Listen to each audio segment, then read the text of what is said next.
Hi, my name is Dave, and you're listening to the Last Podcast, where the first shall be last and the last shall be first.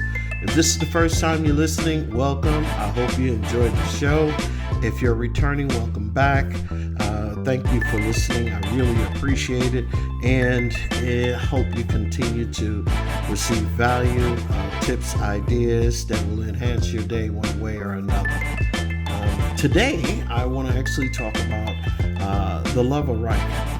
And I don't know if you write, but I want to talk about how writing can impact your life and make you feel good. So just hang on. I'll be right back with that. The love of reading and writing. And the reason why I say that, I believe they go hand in hand, reading and writing. When you read a good book, when you're done with that book, have you ever noticed that, wow, I'm ready for more? It was a real good book and it had you so engaged. Or you could read a book that actually puts you to sleep every time you read it. There's books like that, it's good, but you use it to pretty much doze off. And I've had a couple of those, but when I was young, I used to love reading. And when I was a teenager, reading was always a go-to activity to escape the world around me at the time. It allowed me to jump inside the book and with an adventure, if you read, you have an adventurous mind. You want to go where they went. And I think that's why sometimes reading a book is better than watching a movie. Sometimes some movies don't give the book any justice whatsoever. Except for Stephen King. I don't know. I mean, there's a lot of good books, especially Harry Potter books. They were all good as well. So it allowed me to basically jump inside the book with an adventurous mind, and I will explore my own imagination of writing as I would try to rewrite what I've read or give a synopsis of what I've read and try to do something along the lines of rewriting and testing my ways of writing stories on my own when I was younger. And I'm talking about I was probably a teenager at the time. When I finished a writer's masterpiece, I walked away with such an excitement, almost wanting more. And that's what I was talking about a minute ago. After you're done with that good book, it's like, dang, what do I do next? And some movies get you like that. But you wonder why? It's because the writer used such an imagination and had everybody engaged from the beginning to the end. And that's why movies are like that. I mean, when you have a movie that you're so engaged, it's fast paced, it's going, it's good, and it's got a little drama, it's got action, and it's got a little comedy. I mean, wow, talk about the triple threat. That's awesome. But reading is an inspirational thing for me and can inspire you to even write your own story. So I want to know how many of you have either written your own book and you're just write stories or even write short stories or maybe even poetry. They go hand in hand, accommodating one another. Reading, writing, basically, I think it all comes together in a great package.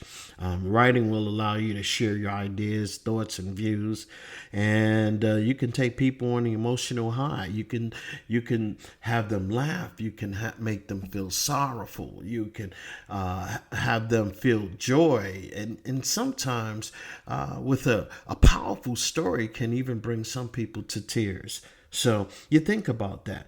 There are so many topics to talk about. You can even write one about one of the most powerful emotions, of course, is love. I think that's a great book or a great story to tell. Or you can write about the opposite two-headed sister, heartbreak. I mean, you got to have love. You got to have heartbreak, right? When writing about stories, I think you should make it an eventful task. Writing about something that grabs your own imagination and attention, because if you're excited about what you're writing, sometimes other people might be excited too. But what I would do is I would get the people around me, and I would definitely get some of your critics and have them read whatever it is that you're writing. Have them give you a little feedback to see if that what you're writing is any good, or if somebody says, "Wow, that's real good. I can't wait until you finish this." Then you know you're on the right track. If a couple of people tell you the same thing, but you're gonna always, you can't. I realize in writing or doing anything in life, you can't please everybody, so it don't really matter. But I think when you start to get people liking what you write, and for instance, I've written a poem, and I've gotten over maybe 200 people saying, "Wow, wow, wow." So I know the poem was a good poem. But then I had several people that said, "It was a good poem. It was all right." You can't please everybody.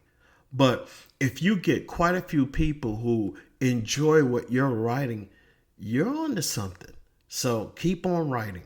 And never be discouraged about what anybody says, because 9 times out of 10, if it's something that you're writing about and you enjoy it and you think it's a good story, and other people are telling you it's a good story, and just because you get a few bad apples saying, "Nah, this is not good." Now, I can understand the critic telling you something and then give you a positive feedback with it, and say, "Yeah, well, maybe you shouldn't do this, but you should try this." Now that's something different.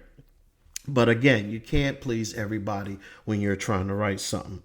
I believe writing is powerful in every aspect of its nature. So having said that, you can write about just about anything, and even current events. I mean, just try writing about you. Wow, that's powerful right there. Writing about yourself, and let others see it. Write the truth about yourself. See if it's a good story. And even if you don't want to write a story about yourself, write a journal. Start writing a journal.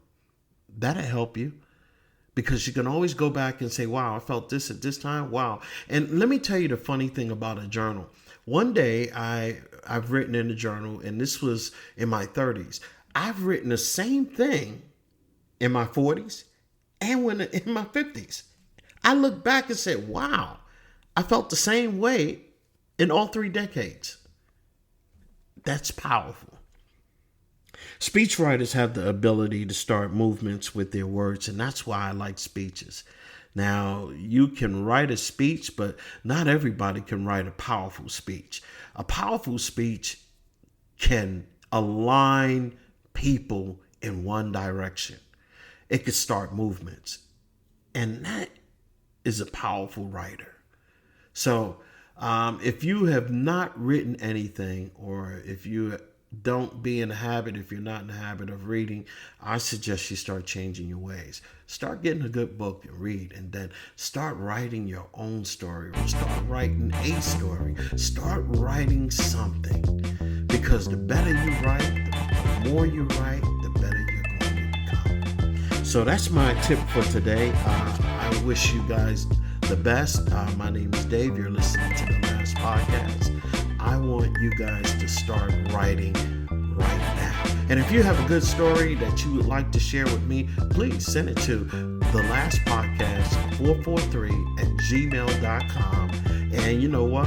If it's really good, I'll read it for you, or I'll have you read it while you're here on this show. So again, my name is Dave. You're listening to the last podcast. I'm out.